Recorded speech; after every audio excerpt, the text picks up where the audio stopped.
Now, it might have been 20 years ago, but it's a night no one living in the southern half of England anyway at the time will ever forget. The great storm of 1987 devastated the landscape in just a few hours, flattening millions of trees, crushing cars and homes and claiming at least 18 lives. Well, Breakfast's Richard Westcott is at Chartwell in Kent. It was one of the worst affected areas. Good morning to you, Richard. Misty start to the day there.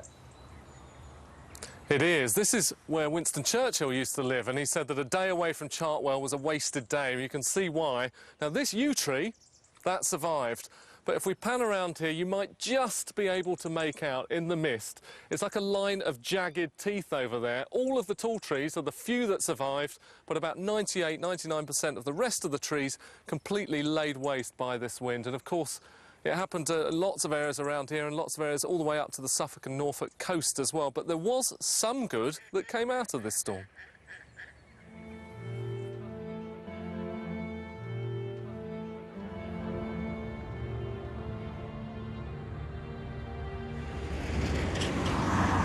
It was the most destructive storm for nearly 300 years.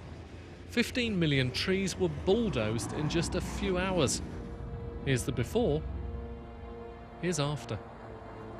Winds gusting up to 110 miles an hour ripped homes open, knocked out power, brought whole counties to a halt. Shanklin Pier on the Isle of Wight had seen off 100 years' worth of storms. This one reduced it to driftwood. In Kent, the wind pushed this ferry onto the shore like it was a dinghy. And on another ferry, Trina Fitz-Allen-Howard was on her way back from France. It was a journey coming back that I will never forget. There was a storm brewing, and as soon as we left Calais, we went straight into it. And 12 hours later, we'd felt like we'd been on the spin and wash cycle of a washing machine. It was awful. Well, I come out about 6 o'clock in the morning, and everything out here was flattened. 20 years ago, George Phillis was working at Emmett's Garden in Kent. Almost all of it was bowled over by the wind. All of the woodland behind us was completely flattened, the whole thing. The only remaining thing is this one tree, a sweet chestnut, that survived the storm. This one was probably a bit more protected by what was around it.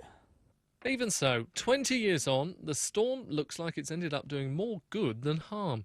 Zone we're in. This is the control. Paul Naden works for the National Trust in neighbouring Toys Hill. We've got far more diverse wildlife, like we've got dormice, nightjars, right through to deer, and then we've got all the high-cocked birds, and then we've also got bats and birds of prey. They've learned another valuable lesson too. Nature has proved much better than humans at regenerating the forest. This is a tree we planted 20 years ago. You can see I can get my hand around it. It's not that big. Now over here, we have a tree that is self-sown and is the same age as that one, and you can see I certainly can't get my hand around that. Why? Nature knows best. There's one final legacy from the Great Storm, and it concerns probably the BBC's most famous weather report. Earlier on today, apparently, a woman rang the BBC and said she heard that there was a hurricane on the way. Well, if you're watching, don't worry, there isn't. So, let's put the record straight. Michael Fish was actually talking about a different hurricane, one in Florida. Yet 20 years on, people still think he messed up.